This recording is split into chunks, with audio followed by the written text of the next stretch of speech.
আসসালামু আলাইকুম সম্মানিত ভিউয়ার্স, আশা করি সবাই ভালো আছেন। আমি ডাক্তার আকলিমা আক্তার। আজকে অত্যন্ত মজার একটি বিষয় নিয়ে আলোচনা করব। আমরা সবাই ওজন নিয়ে খুব টেনশনে থাকি, স্পেশালি ওজন বাড়া নিয়ে। ওজন বেড়ে গেলে সেটা কিভাবে কমানো যায়, কী করলে ওজন কমবে বা কী খেলে ওজন কমবে, এই ধরনের বিভিন্ন দুশ্চিন্তা আমাদের মাথায় ঘুরতে থাকে। তো ওজন বেড়ে গেলে কী কী উপায়ে তা কমানো যায়, আজকে সেই বিষয়টি নিয়ে আলোচনা করব। আগে বলে নিচ্ছি, ওজন বেড়ে গেলে আমাদের শরীরে কী কী সমস্যা হতে পারে বা কী কী মারাত্মক ডিজিজ আমাদের শরীরে ডেভেলপ করতে পারে। ওজন বেড়ে যাওয়াটাকে আমরা বলি ওবেসিটি। এই ওবেসিটি বা বাড়তি ওজনের জন্য আমাদের শরীরে ডেভেলপ করতে পারে মারাত্মক কিছু ডিজিজ, যেমন হাই ব্লাড প্রেশার বা উচ্চ রক্তচাপ, type 2 diabetes mellitus, heart disease, dyslipidemia, stroke. বাড়তি ওজন বা ওবেসিটি কোনোভাবেই আমাদের শরীরের জন্য ভালো নয়। আমি 5টি উপায় আপনাদের মাঝে শেয়ার করছি, যে উপায়গুলো ফলো করলে আপনার প্রতি মাসে ভালো পরিমাণ ওজন কমবে। নাম্বার 1, পানি। প্রত্যেকবার খাবারের আগে 1 গ্লাস করে পানি খেয়ে নিতে হবে। মানে সকাল, দুপুর, বিকেল, রাত, যখনই আপনি খাবার খাবেন, খাবার খাওয়ার আগে অবশ্যই 1 গ্লাস পানি খেয়ে নেবেন। পানি খেলে আপনার পেটে অনেকটাই ভরে যাবে, সেক্ষেত্রে আপনি চাইলেও বেশি খাবার খেতে পারবেন না। অতএব পরিমাণে কম খাওয়া ওজন কমানোর জন্য খুবই জরুরি। ভিউয়ার্স, নাম্বার 2, চিনি, মিষ্টি বা চিনি দিয়ে তৈরি করা কোনো খাবার, কফি, কোল্ড ড্রিঙ্কস ইত্যাদি বাদ দিয়ে দিতে হবে যদি আপনি ওজন কমাতে চান। Number 3, fibre.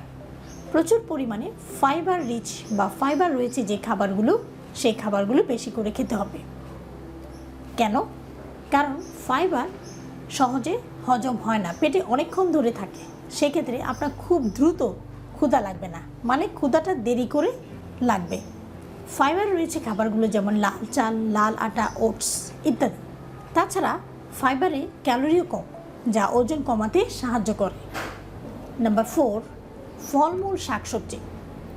ওজন কমানোর এই জার্নিতে ফলমূল, শাকসবজি বেশি পরিমাণে খেতে হবে। কারণ আপনি ওজন কমানোর জন্য যে খাবার কম খাচ্ছেন বা পরিমাণে কম খাচ্ছেন খাবার, সেই খাবার কম খাওয়ার জন্য আপনি যাতে দুর্বল হয়ে না পড়েন বা পুষ্টিহীন হয়ে না পড়েন, সেই জন্য আপনাকে প্রচুর পরিমাণে শাকসবজি, ফলমূল খেতে হবে। এতে আপনার যে নিউট্রিশন প্রয়োজন, সেই নিউট্রিশনটা আপনার ফিল আপ হয়ে যাবে। শাকসবজি রান্না করার সময় অবশ্যই একটা জিনিস খেয়াল করতে হবে, সেটা হচ্ছে শাকসবজি রান্না করার সময় যাতে কোনোভাবে তেল বেশি ইউজ করা না হয়, কারণ তেলে প্রচুর ক্যালোরি রয়েছে যা আপনার ওজন বাড়িয়ে দিতে পারে। বিকেলের নাস্তায় বা হালকা ক্ষুধা পেলে আপনি কি খাবেন? পুরি, সিঙ্গাড়া, চিপস, চকলেট ইত্যাদি না খেয়ে আপনি একটা শসা অথবা একটা টমেটো অথবা একটা গাজর খেয়ে নিতে পারেন, অথবা 1 গ্লাস দুধ খেয়ে নিতে পারেন। আপনি চাইলে কোনো কিছু না খেয়ে একটু বাদাম খেয়ে নিতে পারেন। বাদাম খেলে অবশ্যই পরিমাণে কম খেতে হবে, কারণ বাদামেও প্রচুর ক্যালোরি রয়েছে। Number 5, exercise. প্রতিদিন অবশ্যই 30 মিনিট থেকে শুরু করে 1 ঘন্টা পর্যন্ত আপনাকে এক্সারসাইজ করতে হবে। সবচেয়ে ভালো এক্সারসাইজ হচ্ছে জগিং করা বা দৌড়ানো অথবা জোরে জোরে হাঁটা। প্রতিদিন অবশ্যই 30 মিনিট থেকে 1 ঘন্টা আপনাকে হয় দৌড়াতে হবে, অথবা জগিং করতে হবে, অথবা জোরে জোরে হাঁটতে হবে। এই 5টি টিপস যদি আপনি ফলো করেন, তাহলে আপনার প্রতি মাসেই ভালো পরিমাণ ওজন কমবে ইনশাআল্লাহ। ধন্যবাদ সবাইকে।